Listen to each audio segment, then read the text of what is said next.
안녕하십니까. 고독한 낭독회에 와주신 여러분들 반갑습니다. 오늘 고독한 낭독회에서는요. 어쩌면 당신이 원했던 세계사를 흔든 패전사 이야기라는 책 준비하였습니다. 인류의 역사는 갈등과 전쟁의 역사라는 것은 누구도 부인할 수가 없을 겁니다. 인류가 지나는 과정에서 어디선가 누군가는 항상 싸우고 있었죠. 이런 싸움과 더불어 전술과 같이 인간은 진화해 오기도 했죠. 이 책은요. 패전사 이야기라는 주제로 말 그대로 패배한 전쟁과 전투에 대해 이야기하고 있습니다. 책의 저자는 패배한 전쟁을 분석해서 다시는 같은 실수를 반복하지 않았으면 하는 바람으로 이 책을 저작했다고 하는데요. 역사 속 인물들의 성공과 실패에서 우리가 보고 느끼고 배우는 모든 것들이 존재할 수 있다는 생각이 드네요. 책에는 여러 가지 패전사들이 나오는데요. 오늘 고독한 낭독회에서는 솜전투, 진주만 공습, 말레이 해전에 대한 낭독을 다뤄보았습니다. 책을 읽으면서 세계사라는 다소 지루한 장르이지만 전혀 그런 생각이 들지 않을 정도로 되게 쉽게 또 재미있게 읽어나가게 되었는데요. 여러분들도 기회가 되신다면 책을 한번 읽어보시는 것도 추천해드리고 싶네요. 네, 그럼 어쩌면 당신이 원했던 세계사를 흔든 패전사 이야기, 오늘 고독한 낭독회에서 잠시 만나보시죠.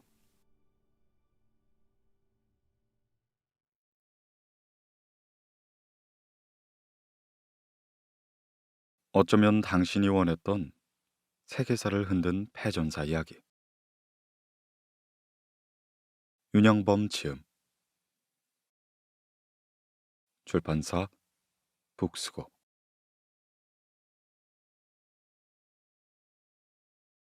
솜전투, 지옥문이 열리다. 인류의 역사에서 참혹한 전투들은 셀 수 없이 많다. 역사를 바꾼 유명한 전투들부터 정확한 기록도 없는 작은 전투들까지 합하면 우리가 알고 있는 전투들보다 훨씬 더 많을 것이다. 이렇던 많은 전투들 중에서도 가장 참혹한 전투를 꼽는다면 아마 제1차 세계대전 당시의 솜전투가 가장 먼저 후보로 거론될 것이다. 솜전투는 1916년 7월부터 11월까지 프랑스의 솜 지역에서 벌어진 전투로 약 100만 명이라는 어마어마한 사상자가 발생했다. 이 전투는 인류 역사상 가장 참혹했던 전투이자 제1차 세계대전 중에서도 최악의 전투로 불린다. 전투가 시작된 7월 1일 단 하루에만 5만 8천여 명의 영국군 사상자가 발생했고 그중 1만 9천여 명이 전사하는 대참사가 일어났다. 이 숫자가 어느 정도인가 하면 10년간 이어진 베트남 전쟁에서 5만 8천여 명의 전사자가 나왔는데 솜 전투에선 그중 3분의 1에 해당하는 인원이 하루 만에 전사한 것이다. 하루 만에 이 정도 사상자가 나온 전투는 기원전 169년 카르타고의 명장 한니발의 작전에 말려들어 5만여 명의 로마군이 전사했던 칸나이 전투 말곤 솜 전투가 유일한 것이다. 독일, 너는 계획이 다 있었구나. 제1차 세계대전은 독가스나 전차, 기관총 등을 사용하면서 총력전, 참호정의 양상을 보이는 최초의 세계대전이다. 팽창할 대로 팽창한 유럽 제국주의 열강들의 갈등으로 1914년부터 1918년까지 벌어졌다. 사망자만 1천만 명이 넘는 인류가 역사상 처음으로 접한 대규모 사륙전인 것이다. 이 시기엔 산업혁명 이후 기술 혁신으로 대략 임용 살상이 가능한 각종 신무기가 등장했고 이때 탄생한 대량 살상 무기로 주요 참전국인 독일과 영국, 프랑스, 러시아조차도 일찍이 경험해보지 못한 인명 피해 수치를 기록했다. 유럽 국가 간의 팽팽한 긴장감 속에 곧 전쟁이 일어날 것을 모두가 느끼고 있었고 이미 많은 나라들은 전쟁 계획을 세우고 있었다. 특히 독일은 서부 방향의 프랑스와 동부 방향엔 러시아가 있었기에 위치상 프랑스 러시아 연합국 사이에 끼인 모양새로 전쟁이 일어나면 동서방향으로 두 개의 전선이 생겨 병력이 분산되는 걸 걱정하고 있었다. 그리고 독일은 이 상황을 타파할 목적으로 그 유명한 슐리펜 계획을 세우게 된다. 당시 독일의 참모 총장인 슐리펜은 러시아가 다른 유럽 국가들에 비해 산업화가 덜 이루어져 막상 전쟁이 벌어지면 병력 동원에 상당한 시간이 걸릴 것으로 예상했다. 그래서 먼저 6주 정도의 단기전으로 프랑스를 박살낸 후에 절도를 이용하여 신속하게 병력을 동부전선으로 이동한 뒤 러시아까지 밀어버린다는 아주 대담한 작전을 세운 것이다. 하지만 막상 전쟁이 시작되자 손쉽게 돌파할 줄 알았던 벨기에가 외상으로 끈질기게 저항하는 바람에 독일은 귀중한 시간을 많이 허비하게 된다. 1914년 9월 프랑스의 수도인 파리의 코앞까지 진격했지만 결정적으로 파리 근처 마른강유역에서 벌어진 마른 전투에선 영국 프랑스 연합군에 의해 패배하고 만다. 이렇게 단기 결전을 노렸던 슐리펜 계획이 무참히 실패하게 된 것이다. 독일의 입장에서는 야심쳤던 슐리펜 계획이 실패하고 진격이 저지되자 일단 프랑스 점령 지역에서 참호를 파며 버티게 들어갔다. 맞은편의 연합군도 방어를 위해 참호를 파기 시작했고 독일의 참호를 우회하기 위해 움직이자 상대방의 참호 또한 같이 길어지기 시작했다. 서로를 마주보며 대치하던 이 참호지대는 계속 길어지다가 북해의 스위스 국경지대까지 이르게 된다. 이제는 정면에 2중 3중으로 촘촘히 짜인 참호지대를 돌파하는 것 외엔 전진할 수 있는 길이 없었다. 양측 모두에게 엄청난 소모전이 시작된 것이다. 이 시기엔 철조망과 기관총, 야포 등 방어에 유리한 무기들은 많았지만 딱히 이렇다 할 공격 무기가 없었다. 물론 지금이라면 드론을 이용한 정찰이나 공군의 폭격, 화력이 막강한 장거리 무기를 이용해 참호지대를 손쉽게 돌파했겠지만은 이때는 그런 신무기들이 없었던 것이다. 그저 포병들이 무지막지하게 포격한 후에 보병들이 허허벌판 진흙탕으로 무작정 돌격할 뿐이었다. 이들의 정면엔 자욱한 안개와 연기만이 있었고 그 뒤엔 무엇이 기다리고 있는진 아무도 알 수 없었다. 호루라기 돌격 신호와 함께 수많은 젊은 군인들은 엄폐물 하나 없이 종아리 빗발치는 전장으로 뛰어간 것이다. 하지만 보병들 앞에는 적들의 철조망과 기관총들이 기다리고 있었고 이들은 적들의 참호까지 가보지도 못한 채 전멸하는 경우가 부지기수였다.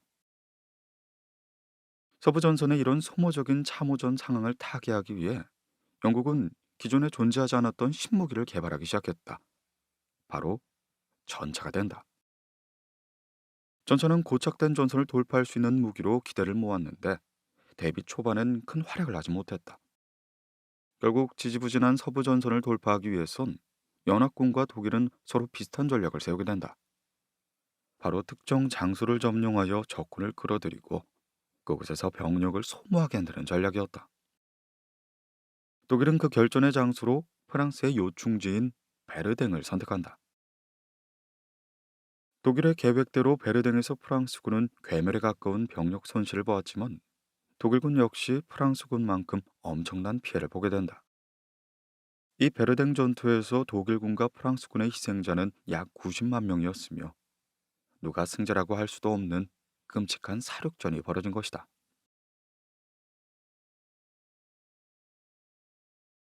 진격의 헤이그. 독일이 베르댕 전투를 계획할 때 영국 프랑스 연합군 또한 독일과 비슷한 방식으로 소음 지역에서 대규모 반격을 준비하고 있었다. 그러나 갑작스러운 독일의 성공이 시작되자 소음 지역에서 공세를 준비하던 프랑스군 주력이 급하게 베르댕으로 이동하기 시작했다. 이제 소음 전투의 주력이 영국군이 된 것이다.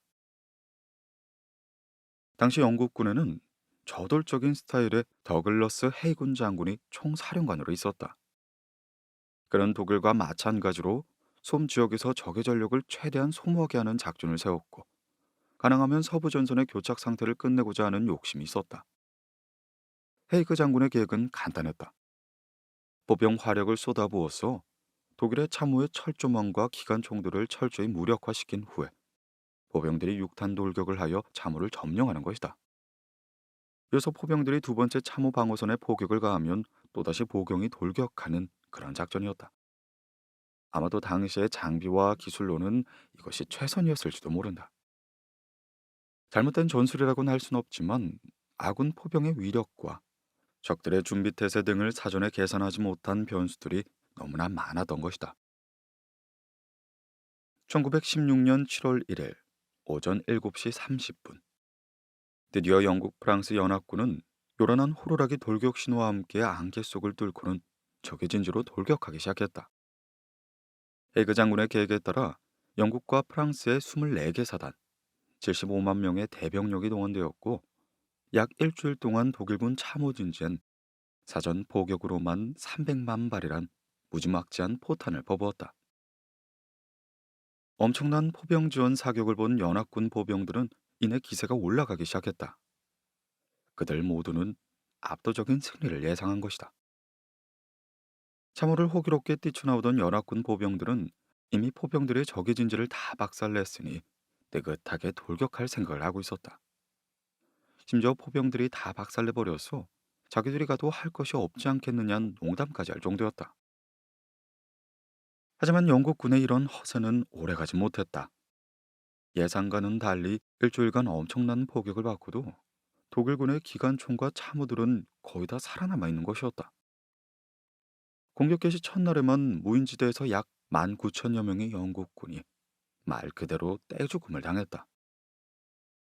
이는 영국군 역사상 최악의 기록이었다. 부상자까지 포함하면 5만 8천여 명의 병력이 하루 만에 사라진 셈이고, 그들은 1km도 채 전진하지 못했다. 심지어 100여 명으로 이루어진 중대 한 개가 독일군 기관총 한 종에 제압당한 곳도 있었는데, 연연방 캐나다군 소속의 뉴펀들랜드 연대는 공격 개시 30분 만에 전체 병력 780명 중 710명 이상이 쓸려나가며 전멸하게 된 것이다. 그렇다면 왜 이런 참사가 벌어졌을까? 가장 큰 이유는 연합군의 포병이었다.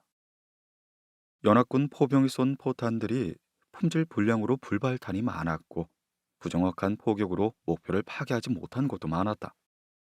또한 땅의 토질이 물러서 포탄이 폭발하지 않고 그대로 박혀버리는 경우도 있었다. 그에 반해 독일군은 땅속 깊이 참호를 파서 포격에 대비했고, 기관총 또한 안전하게 보관하여 연합군의 포격에 거의 피해를 보지 않았던 것이다. 당연히 연합군의 공격을 예상했던 독일은 포격이 끝나자마자 참호로 올라와 기관총을 설치하고 돌격해올 연합군을 향해 느긋하게 기다렸다. 하지만 영국군 지휘부는 형편없는 포격을 했음에도 독일군의 진지가 박살냈을 것이라 오판을 하기 시작했고, 정확한 상황 판단 없이 무작정 돌격 지시를 내리매 이는 대학살로 이어지고 만 것이다. 심지어 저돌적인 성격의 헤이그 장군은 아군의 엄청난 희생에도 오직 공격 앞으로만 외치며 계속해서 병력을 투입하기 시작했다. 일진일퇴의 지루한 참호전은 계속되기 시작했고, 서로의 참호 사이에 있는 무인지대는 양측의 병사들의 시신만이 쌓여갔다. 이 거대한 전장이 마치 양측 병사들의 피를 빨아들이는 거대한 손뭉치와 같았다.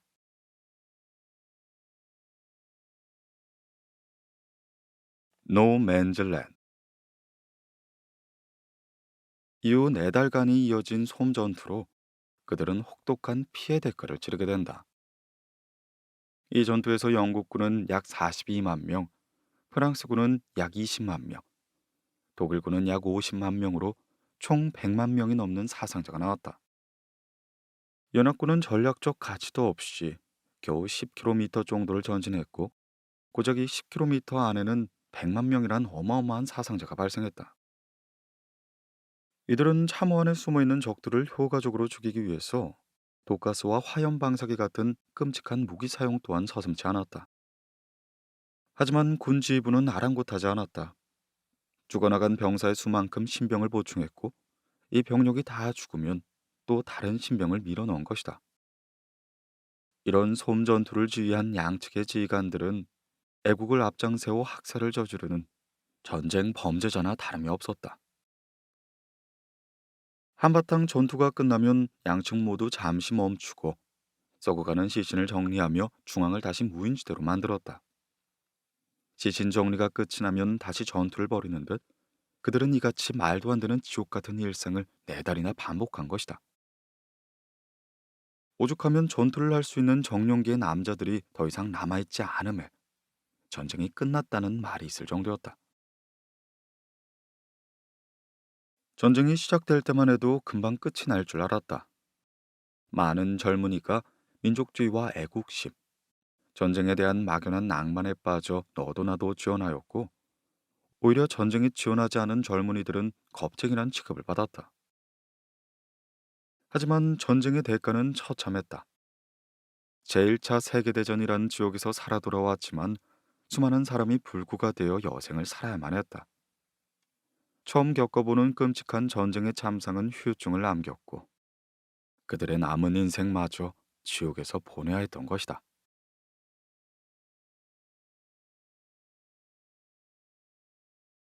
솜 전투, 그 이후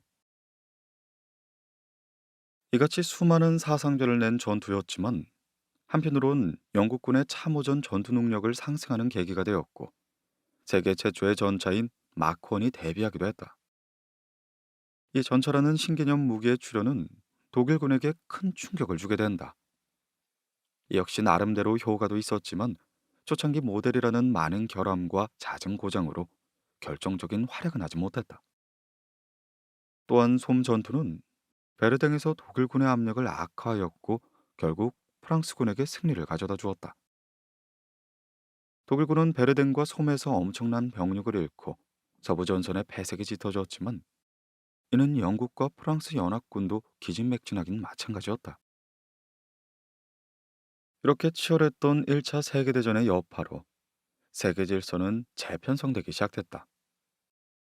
이 전쟁의 주무대였던 유럽은 더 이상 세계의 중심이 아니게 된 것이다. 국가의 미래를 이끌어가야 할 수많은 젊은이가 전쟁터에서 사라졌고 전문학적인 전쟁 비용으로 국가 경제는 허덕이기 시작했다. 물론 온 국토가 초토화되었고 말이다. 그의 반면 바다 건너에서 전쟁 중인 유럽에 군수 물자를 공급하며 승자의 편에서 싸운 미국과 일본은 서서히 강대국으로 발전하며 세계 무대의 중심으로 나오기 시작한다. 무기면에서도 많은 혁신이 일어났다. 적들을 더 멀리서 더 빨리 더 많이 죽일 수 있는 새로운 신무기들이 개발되었고 그에 걸맞는 새로운 전략과 전술들이 생겨났다. 특히 긴 사정거리와 정확성을 가진 소총들이 보급되었다. 기관총 같은 대량 살상이 가능한 자동 무기들은 비약적으로 발전하기 시작했다. 이후 과거처럼 화려한 옷을 입고 말을 타며 싸우는 전투들은 이내 사라지고 만 것이다. 이때 만들어진 전차는 비록 1차 세계대전엔 기술력이 뒷받침되지 않아 큰 활약은 하지 못했지만 이후엔 지상의 전투를 완전히 새로운 방식으로 바꿔놓기 시작했다. 전차의 가치를 예상한 세계 각국은 경쟁적으로 전차 개발에 뛰어들기 시작했고 이후 발생하는 2차 세계대전에서 결정적인 역할을 하게 된다. 전쟁을 치를수록 기술 발전은 더 빨라졌고 살상 무기는 더 많이 개발되었다. 그리고 또 다른 전쟁을 치르면 무기들은 더욱더 개량되고 발전했다. 지금까지 존재하는 모든 최신 무기는 이렇듯 수많은 사람들의 피를 빨아먹고 성장한 괴물이나 다름이 없는 것이다.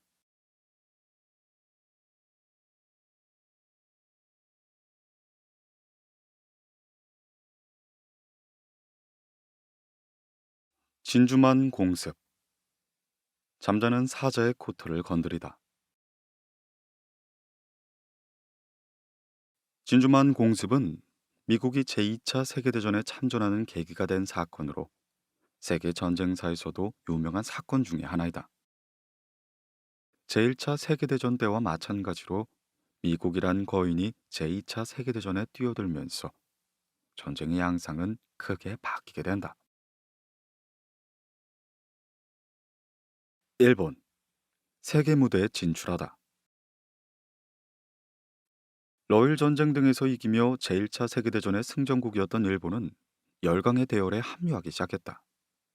하지만 일본의 국민들은 승전국임에도 불구하고 서구 열강들의 이리저리 치고 무시당하던 무능한 정부보단 군부를 믿기 시작했다. 결국 국민의 지지를 등에 업은 군부가 권력을 잡기 시작하고 일본은 군국주의화가 되어갔다. 당시 이탈리아는 무솔리니가, 독일은 히틀러가 정권을 잡으며 세계 정세는 이미 심상치 않게 흘러가고 있었던 것이다. 권력을 잡은 일본의 군부는 대륙 침략의 야욕을 버리지 못하고 1931년 만주사변과 1937년 중일전쟁을 일으키게 된다.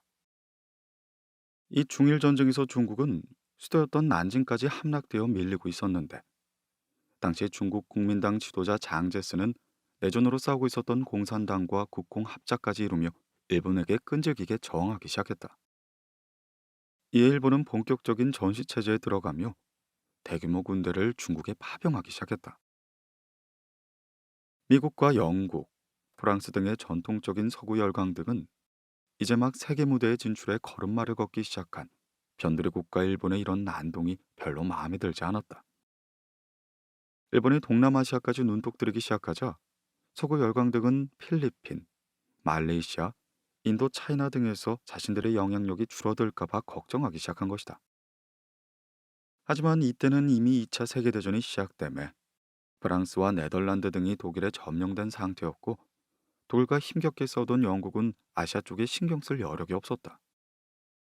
게다가 서구 열강 등의 가장 큰 시장 중의 하나이자 대국인 중국이 어이없게 일본에 먹히기 직전이니 그들은 똥줄이 탈만한 것이었다. 동남아시아의 중심부로 일본 군대가 슬금슬금 밀고 들어오기 시작하자 결국 미국과 영국, 네덜란드는 일본의 전쟁 수행에 필수인 석유, 철강 등의 전략 물자 수출을 중단하기로 결정했다. 그리고 이로 인해 일본 국민의 서구 열강에 대한 반감이 극에 달하고 만다. 전 유럽을 휩쓸어버리며 유럽의 최강자로 떠오른 독일과 동맹 지역을 맺은 후 더욱더 자신감을 얻은 일본은 무서울 것이 없었다. 일본에선 이번 기회에 미국 등과 함께 붙어보자며 전쟁에 대한 여론이 높아져만 간 것이다. 강경파 총리인 도조 히데키를 포함 일본 육군 강경파는 미국과의 전쟁을 주장했다. 반면 일본 해군의 야마모토 이소쿠로 제독과 다니는 전쟁을 반대하였는데, 야마모토 제독은 하버드 대학에서 공부했었기 때문에 미국의 어마어마한 경제력과 저력을 잘 알고 있는 이였다. 그래서 미국과 전쟁이 벌어진다면 무조건 진다고 주장하며 전쟁을 반대했던 것이다. 하지만 그의 의견은 강경파인 육군에 밀렸고 일본은 잠자는 거인 미국을 적으로 돌려버리는 최대의 실수를 하고 만다.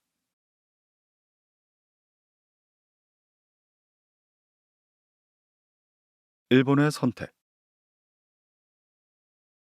일본의 예상과는 달리 중국과의 전쟁은 장기전으로 흘러가 버렸고 전쟁의 필수인 석유와 물자는 더더욱 구하기가 힘들어졌다. 석유 없는 전쟁 수행은 당연히 불가능했으며 수많은 전차와 항공기 또한 석유 없이는 그냥 고철 덩어리일 뿐이었다. 결국 자원 확보를 위해서는 동남아시아를 공격할 수밖에 없었는데, 이때 서구 열강과 싸우는 선택 말고는 다른 방법이 없었던 것이었다. 그중 프랑스와 네덜란드는 이미 동맹국인 독일에게 점령당했기 때문에 걱정할 필요가 없었고, 영국도 자기 집을 지키기에 바빴으니 결국 일본은 미국과의 전쟁을 결정하게 된다. 당시의 미군은 1차 세계대전 때와 같이 멀리 떨어진 유럽의 전쟁을 관망하며 영국과 소련 등의 무기를 팔아 짭짤한 재미를 보고 있었다. 이 미국이란 나라는 워낙에 넓고 거대했기에 일본은 미국 본토를 공격도 점령도 할 수 없었는데, 이때 일본은 미국이 아시아에서 영향력을 발휘할 수 있는 가장 강력한 펀치가 하와이에 주둔한 미 해군 태평양 함대라는 사실을 알게 됐다. 일본의 입장에서는 미국의 태평양 함대만 박살낸다면 아시아에서 일본을 막을 수 있는 세력이 없다고 판단했다. 하여 일단 태평양 함대를 박살내고 그 사이 동남아를 점령하여 유리한 위치를 선점하기로 결정한 것이다. 물론 일본으로서는 해볼 만한 도박이었지만 미국은 그렇게 나약한 나라가 아니었다. 그 남자, 야마모토 이소쿠르의 계획. 일단 미국과의 전쟁이 결정되자 전쟁 반대론자였던 야마모토 이소쿠르도 어쩔 수가 없었다. 어차피 싸워야 한다면 확실히 피해를 줄 수 있는 선제 공격이 필요했다. 그의 목표는 하와이 진주만에 있는 미국의 태평양 함대였다. 일본 연합 함대 사령관이 된 야마모토는 야심찬 계획을 세우기 시작했는데 바로 함공모함을 주력으로 한 기동 함대를 구성하는 것이었다. 당시만 하더라도 해전은 항공기를 이용하기보다 대형 함정들끼리 거포를 이용한 포격전 개념이 강했기 때문에 항공모함을 주력으로 구성된 함대는 존재하지 않았다. 이 기동함대를 이끌 지휘관으론 나고모 주이치 중장이 내정되었으며 항공모함에 탑재된 공격기의 조종사들도 모두 베테랑으로 구성하며 일본은 철저한 준비에 나섰다. 이때 미국은 심상치 않은 일본의 움직임을 보며 전쟁을 예상했지만 일본 목표가 하와이의 태평양 함대가 아닌 필리핀에 주둔한 미국 방어병력 정도라고 예상했다. 또한 일본군의 전력을 무시하며 아시아 변방의 손바닥만한 일본과 싸우면 손쉽게 박살낼 수 있다는 자신감이 있었다. 그러나 미국의 예상과는 달리 일본은 먼 거리에 있는 하와이 태평양 함대를 자국 항공모함의 전투기들을 공격한다는 대담한 작전을 준비 중이었다.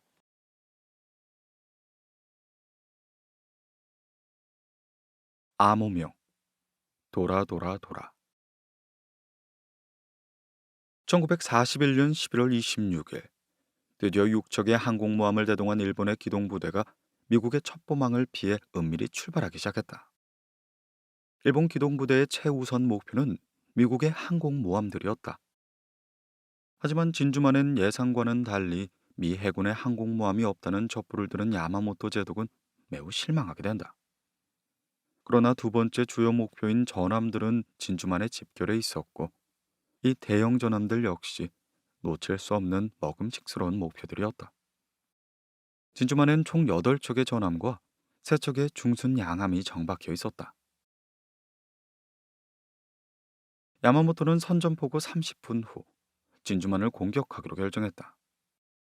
허나 선전포고문이 미국 측에 너무 늦게 전달되는 바람에 일본은 선전포고도 없이 공격한 비겁한 국가라는 비난을 받게 되었고 이는 미국을 더욱 분노케 하였다.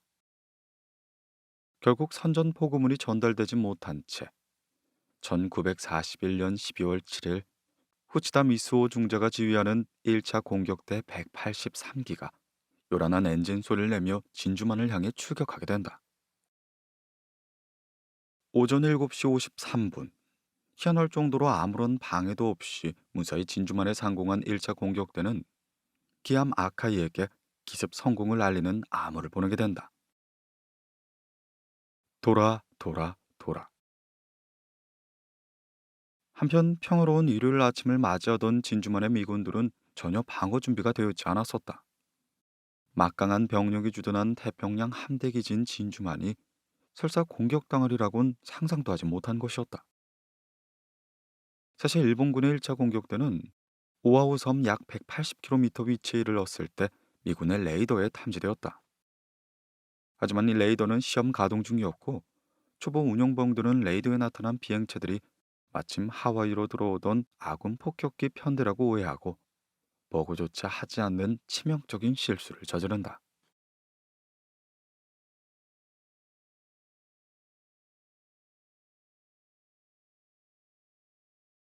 불바다가 된 진주만. 진주만 공격은 치명적이고 확실했다. 공격기들은 훈련받는 대로 각 목표에 따라 육상과 함대에 정확한 공격을 가했다. 공격 초반에 진주만의 미군 병사들은 일본 공격기들을 훈련 중인 아군기로 오해하고 아무런 대응도 하지 않았을 정도로 무방비한 상태였다. 허나 곧 여기저기서 포탄이 떨어지고 건물들이 불타오르고 나서야 부랴부랴 뛰어나가기 시작한 것이다. 7시 58분 진주만 기지에선 다급한 경보가 내려졌다. 진주만이 공격받고 있다. 이것은 훈련이 아니다. 8시경 일본 해군의 97기 공격기가 투하한 800kg의 폭탄 4발이 막 급유를 마치고 연료 탱크가 가득 찬 3만 톤급 거함 애리조나에 명중하게 된다. 곧이어 탄약고에선 거대한 폭발이 일어났고 전함 애리조나는 순식간에 두 동강이 나며 침몰해버리고 만다. 애리조나호는 너무나 순식간에 침몰해버렸고 아이작 키드 제독과 함장을 포함 1177명이 전사하게 된다. 한편 전함 네바다는 어뢰와 포탄을 얻어맞아 큰 화재가 발생했지만 진주만 밖으로 탈출하려 필사적이었다. 일본 공격기들은 네바다호를 진주만 입구에서 자초시켜 이내 항을 봉쇄해버릴 작정이었다. 그리고 네바다호는 이를 피하기 위해 입구가 아닌 곳에서 일부러 자초하는 선택을 하게 된다. 전함 캘리포니아는 두 발의 포탄과 두 발의 어뢰를 맞았고 전함 웨스트 버지니아도 일곱 발의 어뢰를 두들겨 맞았다. 전함 오클라호마는 네 발의 어뢰를 맞고 배가 전복되어 버린다. 이렇게 대형함 외에도 무방비 상태의 각종 순양함과 지원함이 골고루 폭탄과 어뢰에 명중되며 대파되었고 이에 수많은 수병이 전사하게 된다. 군함들 외에도 기지에 있었던 미국 전투기들 대부분도 지상에서 격파당하기 시작했다. 50분 후 일본군 2차 공격대의 공격까지 성공적으로 이어짐에 일본군의 장교들은 1, 2차 공격 때 놓친 유류 저장고와 어뢰 조장소, 각종 항만 보수 시설들을 공격하기 위해 3차 공격을 주장했다.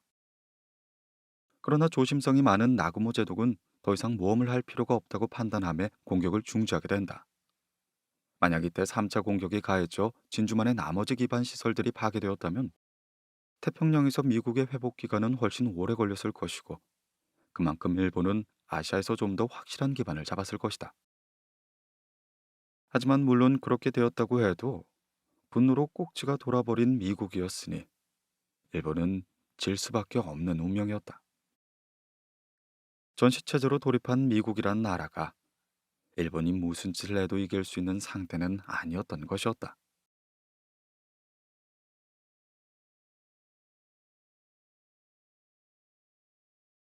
깨어난 거인 미국.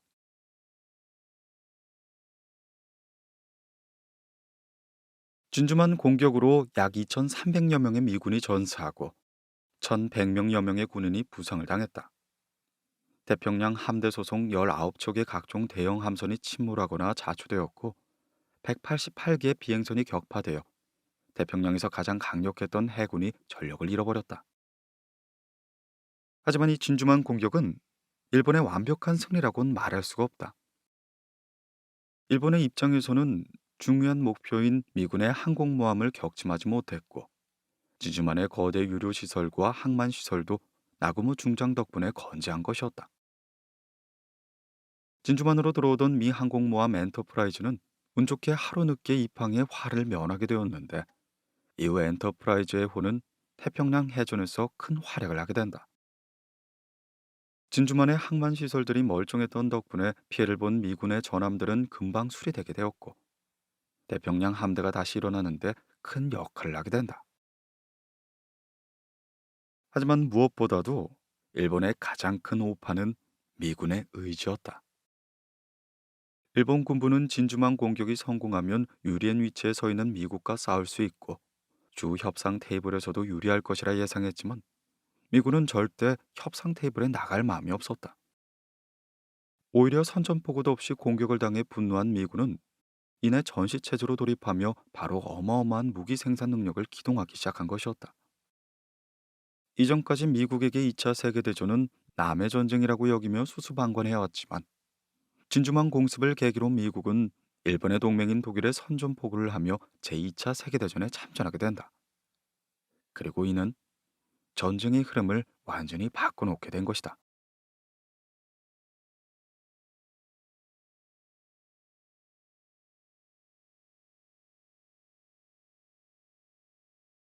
말레이 해전, 프린스 오브 웨일스호의 침몰. 19세기 대영 제국은 해가 지지 않는 나라라고 불리며 전 세계를 호령하였다. 특히 당시의 대영 제국 해군력은 세계 최강이었고 전 세계 바다에서 대영 제국의 해군을 감당할 국가는 어디에도 없었다. 그들은 자유롭게 전 세계를 돌아다니며 식민지를 건설하고 다국과 교역하며 막대한 부를 축적해 나갔다. 지금은 비록 미국에게 그 자리를 내주었지만 아직까지도 영국 왕립 해군의 자존심만은 하늘을 찌를 것이다. 태평양 전쟁의 서막. 제1차 세계대전 당시 일본과 영국은 동맹국으로 같은 편이었지만 시간이 흐르면서 그 의미는 옅어지고 있었다. 1937년 일본은 중국과 전쟁을 일으키며 아시아 태평양 지역에서 점점 영향력을 키워나가게 된다. 그러자 당시의 인도, 홍콩, 필리핀, 싱가포르 등 아시아에서 많은 식민지를 거느리고 있었던 미국과 영국 같은 서방 세력들은 서서히 긴장하기 시작한 것이다. 1940년이 되자 유럽에서는 노르웨이와 프랑스가 독일에 침공당하고 영국은 대패하며 유럽 본토에서 쫓겨나고 있었다. 또한 영국은 7월부터 영국 본토를 공격하는 독일 공국과 영국 본토 항공전을 벌이며 힘겹게 독일을 막아내고 있었는데 더불어 북아프리카 전선에서도 독일이 밀리는 형세가 되었다. 믿었던 유럽의 강국 프랑스가 순식간에 무너지고 북유럽 또한 독일에 먹히고 있으니 전쟁 초반 독일에 너무 많이 얻어터진 영국은 머나먼 아시아까지 신경 쓸 여력이 없었다. 제2차 세계대전 발발 당시 영국은 전함 12척, 순양 전함 3척, 항공모함 7척을 가진 막강한 해군 전력을 보유하고 있었다. 그러나 그들은 섬나라인데다 세계 곳곳에 많은 식민지를 거느리고 있어 아주 여유 있는 병력은 아니었다. 게다가 영국에서는 본토 방어와 유럽 전선이 가장 우선이었는데 싱가포르를 중심으로 방어력을 키워가고 있다고는 하나 아시아 지역에 많은 병력을 배치하기란 사실상 불가능에 가까웠던 것이다. 그러나 1940년 일본군이 인도차이나 반도를 침공하자 긴장감은 높아지기 시작했다. 결국 영국은 일본을 견제하고 싱가포르를 방어하기 위한 군함을 파견하게 된다. 영국 해군 지휘부는 독일 유보트 잠수함과 치열한 전투를 염려하여 전함 파견을 주저했지만 처칠은 자신의 고집대로 소수 정예의 함정들을 싱가폴로 파견했다. 이때 영국의 자존심이자 침몰하지 않는 배라는 뜻의 불침함이라 불리던 프린스 오브 웨일소 역시 함께 파견하게 된다. 1941년 5월 독일 전함 비스마르크 추격전에서 동행한 후드호가 격침되고 혼자만 살아남은 아픈 기억이 있었지만 여전히 프린스 오브 웨일스호는 강력한 무장과 방어력을 가진 최신형 전함이었다. 1941년 10월 프린스 오브 웨일스와 함께 작고 날쌘 구축함들이 호위로 파견되었고 순양 전함 리펄스도 도중에 합류하기 시작했다. 이렇게 거함 두 척과 구축함 네 척으로 제트 함대가 편성된 것이다. 함대의 책임자는 톰 필립스 중장으로 그는 싱가포르에 도착한 후 대장으로 진급하게 된다.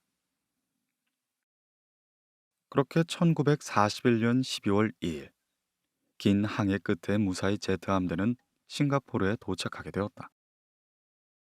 일본군에게 영국의 제트 함대는 큰 위협이 될 수밖에 없었다. 일본과 영국군은 서로 선전포고만 하지 않았을 뿐 전우는 이미 깊게 들여지고 있었던 것이다. 제트 함대의 등장. 1941년 12월 7일 일본이 전격적으로 진주만 공습을 시작하며 태평양 전쟁이 발발했다. 동시에 일본은 선전포고도 없이 아시아 지역을 공격하기 시작했고 홍콩, 필리핀, 싱가포르에 주둔하고 있었던 미국군과 영국군은 갑작스러운 전투에 호되게 당하게 된다. 그 후 일본군은 말레이 반도에 상륙하기 시작했다. 당시에 미국과 영국은 일본군의 능력을 너무나 과소평가하고 있었다. 그들은 아시아 지역에 파견되어 있는 육해공군의 병력만으로도 일본군을 견제할 수 있을 거라 생각했다. 혹시 일본군이 침공하더라도 진주만의 미 해군 태평양 함대에서 지원을 받게 되면 금세 전세를 역전시킬 수 있다고 믿었던 것이다. 하지만 일본 해군은 예상외로 훈련이 잘 되어 있었고 특히 육군과 공군은 중일 전쟁으로 실전 경험을 쌓은 정예 부대였다. 일본 전투기의 성능 또한 미군과 영국군보다 월등했기에 공중전에서 연합군은 일방적으로 학살당하고 만다. 결정적으로 전쟁이 시작되면 지원이 올 거라고 믿었던 진주만의 미 해군 태평양 함대가 전멸하였고 지원 병력이 전무하다는 사실은 가히 치명적으로 작용했다. 한편 제트 함대의 필립스 제독은 일본군의 말레이 반도 상륙 소식을 듣게 되었고 1941년 12월 8일 프린스 오브 웨일스호와 리펄스호 그리고 4척의 구축함을 이끌고 부랴부랴 출항하기 시작한다. 하지만 다음날 12월 9일 오후쯤 일본군 잠수함이 제트 함대의 출항을 발견하게 된다. 일본군은 곧바로 정찰기와 순양함들로 제트 함대의 정확한 위치를 수색하기 시작했다. 하늘을 지켜줄 항공모함이 없는 상황에서 제트 함대의 사령관인 필립스 제독은 이 상황을 크게 걱정하지 않았다. 그도 그럴 것이 이제까지 항행 중에 항공기의 공격을 받아 격침된 전함은 단 한 척도 없었으며 항공기로 거대한 전함을 격파하는 것 자체가 불가능하다 여겼기 때문이었다. 하지만 일본 해군은 이런 고정관념을 뒤집고 새로운 전술을 만들어냈다. 대형 전함 간의 폭격전이었던 이전 해전과는 다르게 전투기와 폭격기를 이용한 전함 자체를 공격하는 전술이었다. 1941년 12월 10일 일본군 정찰기가 제트 함대를 발견했다. 이에 일본군 폭격기들은 예상을 뛰어넘는 항속으로 날아와 공격을 퍼붓기 시작했지만 첫 번째 공격은 제트 함대에 큰 피해를 주지 못하였다. 이에 필립스 제독은 여전히 무선 침묵을 유지하며 따로 항공 지원을 요청하지 않았다. 하지만 얼마 후 시작된 어뢰 공격은 차원이 달랐다. 일본군은 G3M 폭격기 17기 중 9대는 프린스 오브 웨일스호를 노렸고 나머지 8대는 리펄스호를 노리고 덤벼들었다. 총 8발의 어뢰가 투하되었고 그중 한 발은 프린스 오브 웨일스호의 추진용 회전 날개인 스크류 근처를 명중하며 거대한 물기등을 일으켰다. 폭발의 충격으로 휘어진 스크류가 회전하면서 선체를 갈기갈기 찢어놨고 이 틈으로 엄청난 해수가 유입되자 거대한 전함은 순식간에 13도나 기울고 내부가 침수되며 이내 전원 공급이 중단되기 시작했다. 스크류 한쪽을 잃은 프린스 오브 웨일스호는 급격하게 속도가 줄기 시작했다. 선주가 기울어져 있음에 제대로 된 대공 사격 또한 힘들어졌다. 다행히 이리저리 폭탄과 어뢰를 잘 피해다는 리펄스호는 큰 피해를 보지 않았지만 리펄스호의 윌리엄 테넌트 함장은 무선 침묵을 깨고 구조를 요청하기 시작했다. 그러나 호주 공군의 전투기들이 현장에 도착했을 땐 이미 모든 상황이 끝난 후였다.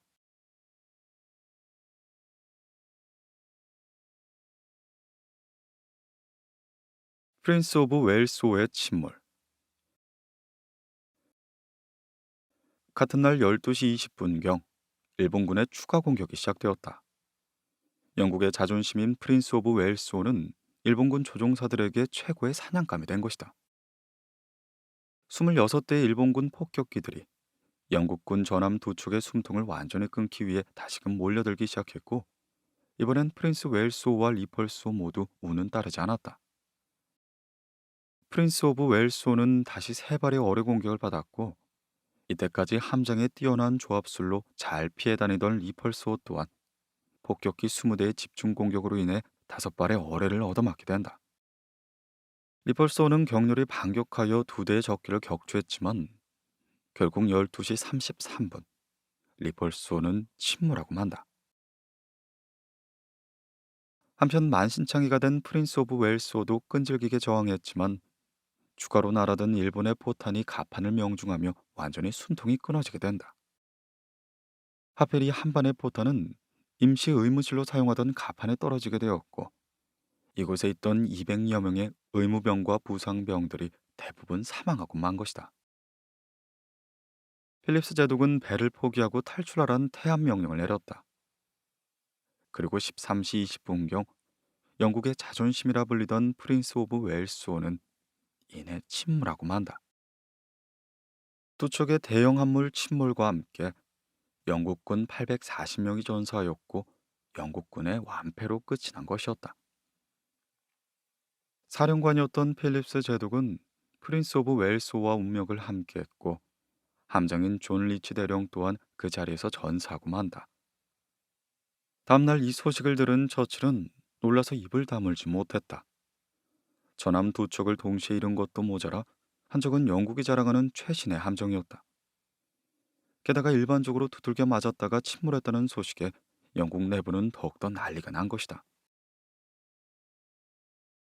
이날의 전투는 진주만 공격이 있고 불과 사흘 뒤에 벌어진 일이었고 영국의 처참한 패배로 태평양에서 연합군의 해군력은 이제 없는 것이나 마찬가지였다. 이런 말레이 해전은 전함과 거포의 시대의 종말을 알렸다. 또한 항공 어무가 없는 대형 함정들이 항공기 공격에 얼마나 취약한지를 보여준 대표적인 전투이기도 하다. 제트 함대 사령관이었던 필립스 제독은 과거 전투 스타일을 그대로 답습하였고 항공기의 위력과 활용법에 무지했던 반면 일본의 해군은 이전의 전투 방식을 과감히 버리고 새로운 전술을 만들어 승리를 거머쥐게 된 것이다.